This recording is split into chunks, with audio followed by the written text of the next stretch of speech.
במבט אל דמותו ואל תפקידו של הרקדן בבלט הקלאסי והתפתחותו במהלך השנים.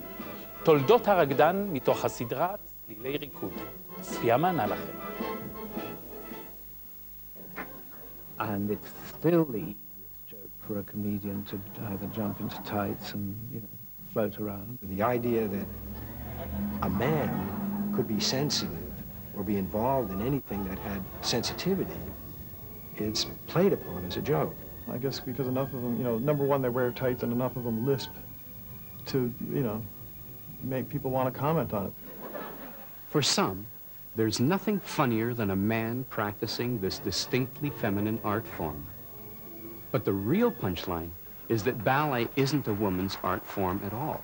In fact, ballet was not only created by men, it was created for men.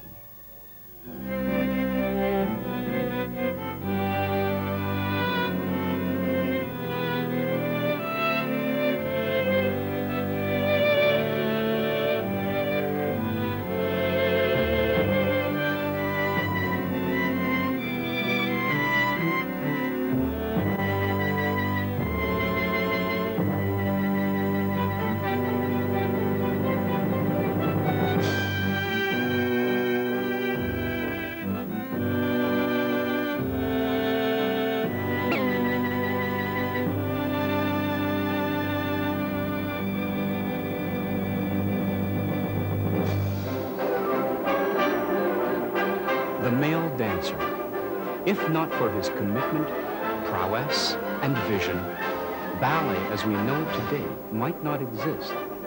Under the male dancer, ballet leapt from court entertainment to popular art form, achieved new dramatic heights, and found a permanent place in the hearts of audiences the world over. And what was the male dancer's reward for his enormous contribution? 100 years of ridicule. The fact is, men danced long before ballet came along. In fact, they didn't dance with female partners until the 12th century. Before that, men danced ritualistically in Egypt, ancient Greece, and Rome. The Spartans even took dance as part of military training. That in basic military training, soldiers are put through drill in order to be able to carry themselves properly, to discipline the instrument that is their body. And in classical ballet and military training have that analogy. In both cases, it's to be able to discipline the body. And it obviously has different objectives. Very much fewer corpses lie on the ballroom floor than do on the battlefield. But nonetheless, this is what it's about. Even ballet, long considered a feminine art form, is the brainchild of the male sex. It was rather a strange evolution, I think. It was started by men and in the court, and then, but ballet as we know it in its beginnings, they rather got pushed to the sidelines or the background. This is the birthplace of ballet's first male star. Now, most of the world's great male dancers, from Nijinsky to Nureyev, were born in poverty. Most, but not all.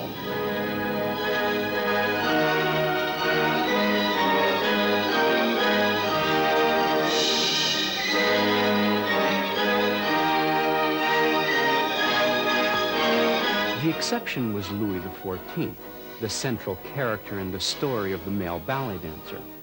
The story opens at the Palace of Versailles, where a grand celebration is taking place. The king, Louis XIV, encourages all of his male courtiers to dance. He even performs a solo himself as the Sun King. Women, meanwhile, are reminded that throwing oneself about with physical abandon is unladylike, and they are fitted with restrictive costumes. The second act takes place in the world's first dance school, where, at King Louis's behest, ballet grows from court entertainment to academic practice. Primo ballerinos include Pierre Beauchamp, who defines the 5 basic positions of the feet, ballet's technical building blocks. Jean Ballon, the great dancer and innovator whose practice of leaping is today named after him, and Jean-Georges Noverre, who develops plausible plot lines and emphasizes a more realistic style of acting. But as in all great romantic ballets, misfortune visits the male dancer in the form of a light and lyrical creature, the ballerina.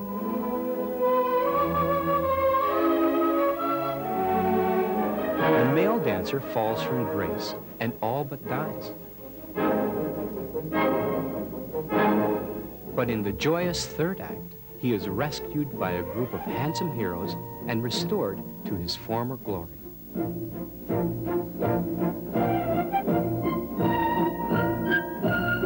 Let's talk about that second act and the famous fall from grace that reduced opinion of the male dancer from this.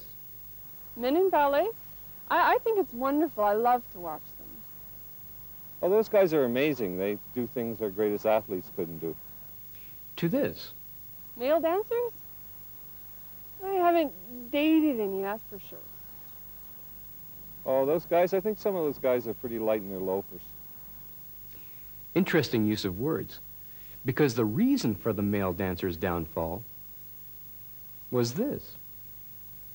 With the coming of the Industrial Revolution, Europe rebelled against traditional forms.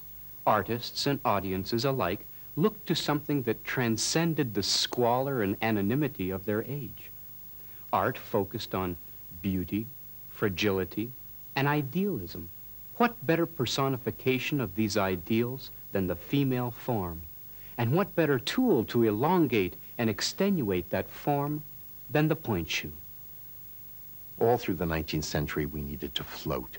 The ideal was woman, floating on a tiny toe tip, leaving the ground, hiding the effort. With the advent of the point shoe, ballet was now entirely centered on the ballerina. Try as he might, the male dancer could not come up with a comparable feat.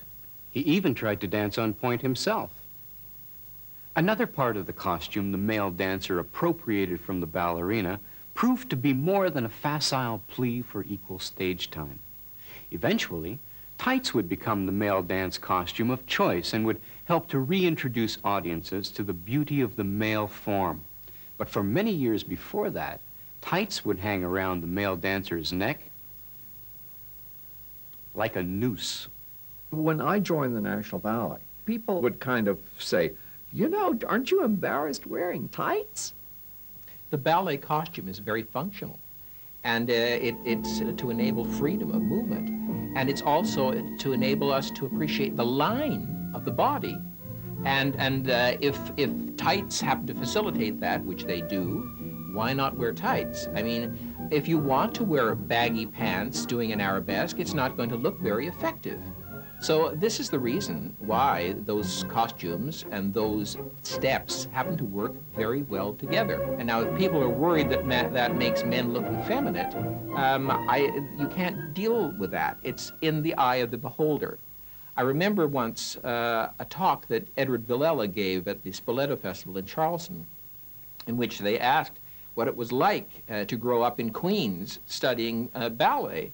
And he said, well, Not too many guys in Queens were wearing tights. and it's true. He didn't have a supportive environment, but in fact, he was wearing the costume that he had to dance the steps that he was dancing. And for those of you who are wondering what it is we wear under our tights, and I know you're out there, it's this, an undergarment known as a dance belt, which helps to define the body in an aesthetically pleasing way. How's that for getting around the censors? Well, what is the importance or significance of a dance belt? Well, I think we'd sell more tickets if they weren't worn. But tights, belts, hats, shoes, capes, no accessories could steal focus from the ballerina.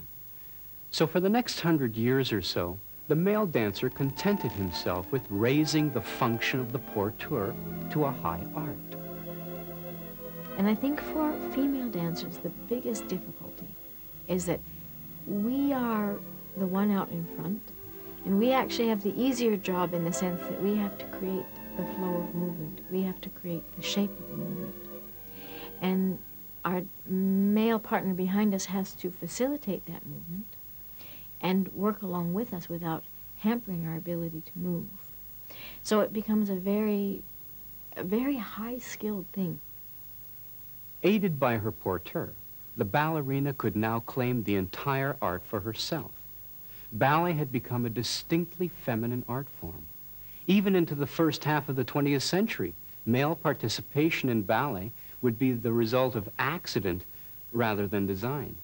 And those who braved the stigma of effeminacy would pay a considerable price.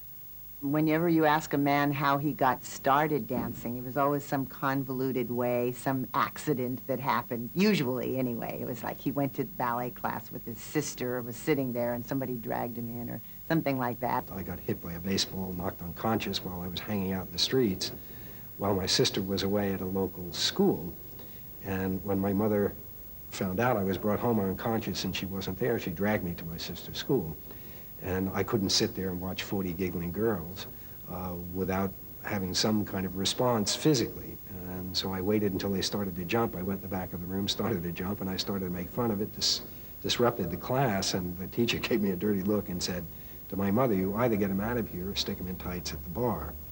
So the next day, there I was in tights at the bar. I heard so many male dancers say how they were, you know, had to fight their way. You know, they always were getting into fights and defending themselves. In my school days, these are just examples, when some of us who weren't boarders would go to the tube stations to go home, and there were all schools converging, and our children talk and shout at each other, whatever, and, you know, what school do you come from? No one ever really said the Royal Ballet School. We weren't fools. Most of my time with my friends, I was proving that I was as virile or more virile. Fortunately for me, being very, very physical, very, very fast, and with the ballet training, I was that much quicker and stronger than anybody else, so I didn't stand for too much. It's kind of interesting that at that time, though, if you had been on the stage as a hoofer, you were accepted, but if you were on the stage as a ballet dancer, different story. You have to remember that in North America, men began dancing usually in their middle to late teens. And many of the men that chose to dance at that period were gay men. It was an area they thought they could be safe in. That has changed enormously in the last 30 or 40 years when we are now choosing 8-year-olds to be in our ballet, to begin training, and the percentage of gay men in ballet has reduced enormously. And I think it was about men being afraid of going to this art form that had gay men in it. It frightened them. You know, what if people may think if I go to see this, that this interests me, so I will not go. This is a feminine art form. Now, the other reason I believe that's true is the compensation involved. So why are men going into something where men cannot make a living, which was true in the 40s and when I started dancing in the 50s. So you had to be sort of careful. You have suspect motives, and you have a large percentage of gay people in this. It's something to be suspect about. Whatever form this reproach and harassment may have taken in 1836, it hardly bothered one dancer, Auguste Bournonville, the man who would start the revolution that would reinstate the male dancer.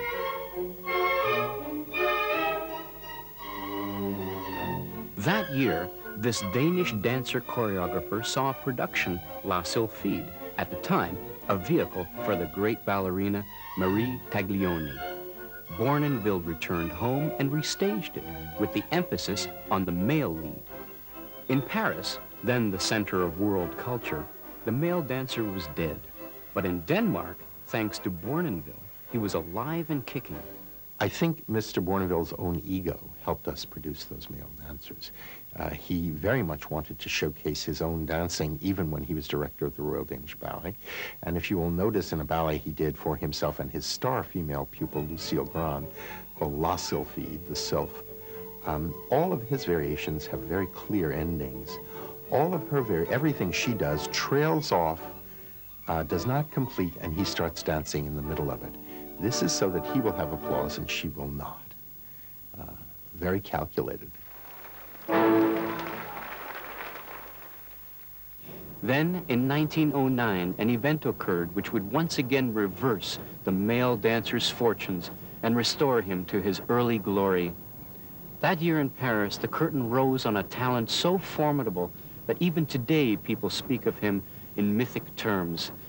His name, Václav Nijinsky. Unlike Louis XIV, Nijinsky was born into poverty in 1888. After his father left the family, Václav's mother placed him in Russia's premier dance academy, the Imperial Ballet School of St. Petersburg. Nijinsky's instructors were schooled in the style of August Bournonville. They groomed young Václav for stardom. In his teens, Nijinsky began appearing in productions by the Mariinsky Theater, where he came under the influence of choreographer Michel Fokine. Together, under the subsidy of impresario Serge Diaghilev, Nijinsky and Fokine would dethrone the ballerina from the world stage. You hear about the fabulous leaps and the way he would stay in the air as they sit. And you can almost picture it. And then you see how through the years and the tradition, development, and how technically really the male dancer technique has developed enormously through the many years. And you see someone like Nureyev perform Spectacular Rose many, many years later. And you see a Soloviev, for example, perform it also too, and you say, wow, can it actually have been that good already then? And can it actually get better than that? That's what's so beautiful and amazing. When Diaghilev first imported Nijinsky to the West, the French were driven wild by this virtuoso display of Russian male dancing. As a result, Western audiences developed an insatiable appetite for Soviet male dancers.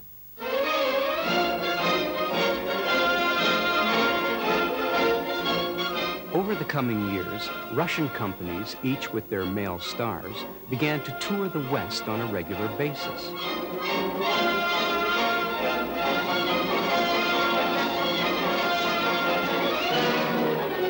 But by the middle of the century, wanting to sustain this broader acclaim and seeking greater freedom of expression, Russian dancers began to defect.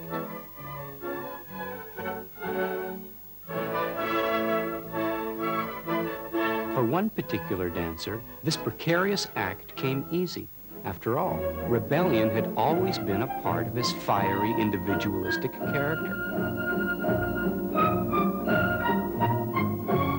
So at an airport outside of Paris, in 1961, the greatest male dancer since Václav Nijinsky declared himself a free agent. Everyone was very ready to perhaps put the mantle of Nijinsky on another living being.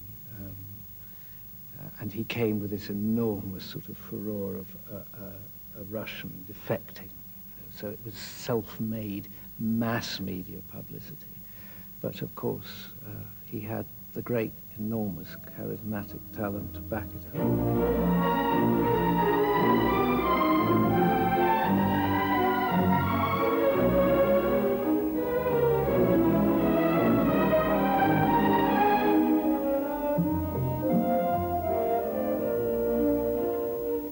Dance was popular within the world of dance. Everyone knew who Nijinsky was in the world of dance. Nureyev took it one step further. He brought ballet to mass public like the Beatles did. He brought it to a world that never knew about what dance was all about. Unlike the androgynous Nijinsky, Rudolf Nureyev would bring to ballet the very quality that exempted men from it in the first place: animalism.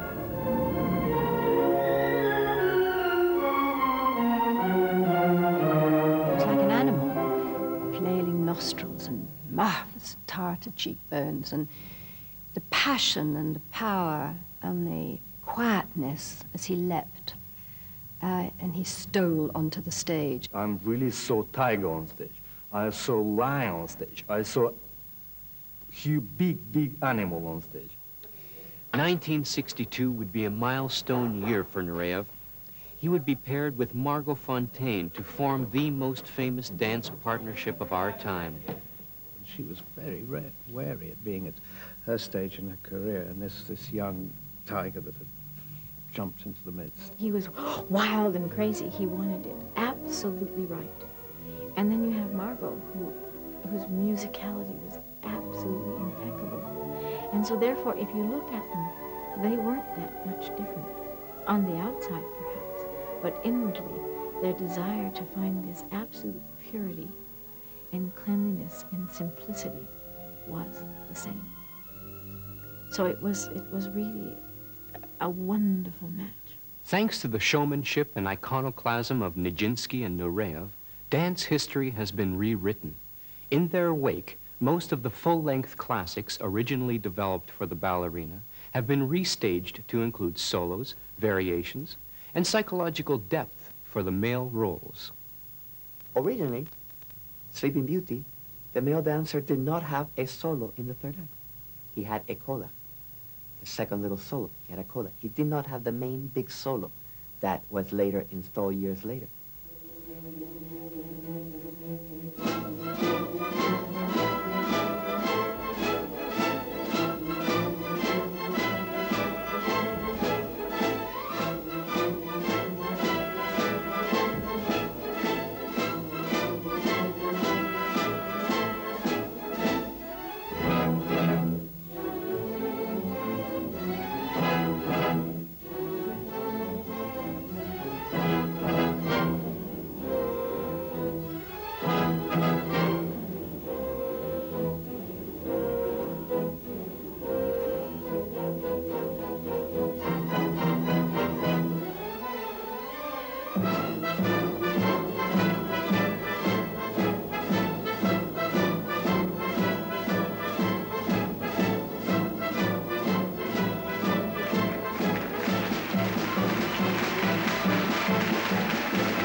Originally, in La Bayadere, the male dancer did not have a solo in the second act in the Kingdom of the Shades.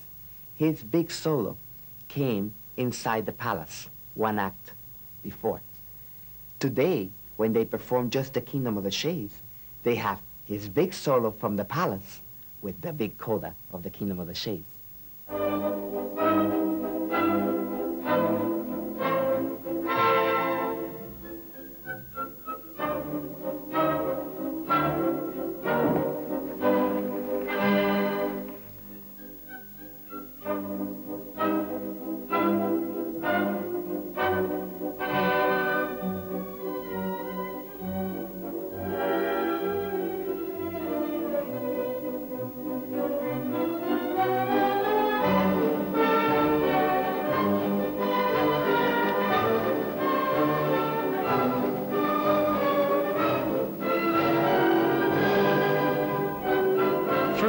A number of male dancers have gone on to command handsome salaries, and participation amongst the young is at an all-time high.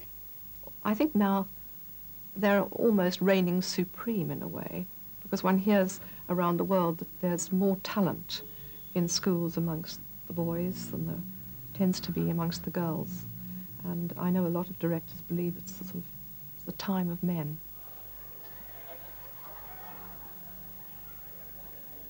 And as for the stigma?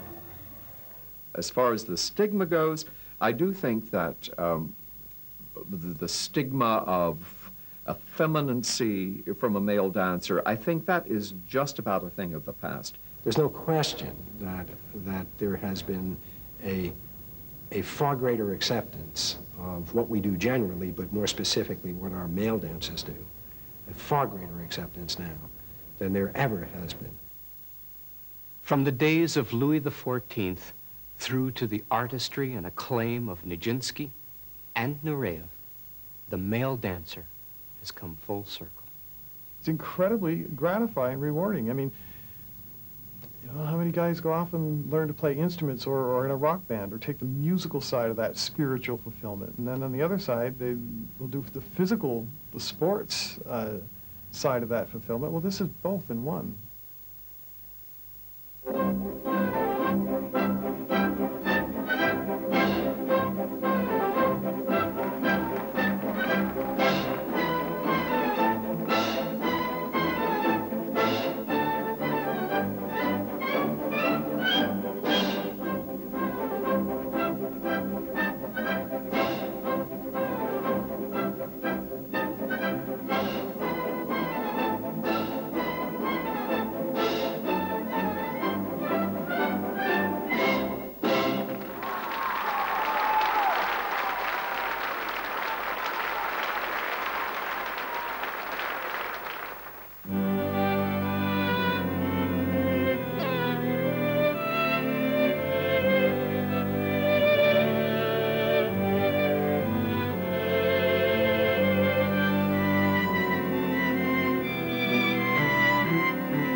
miyad, miyad.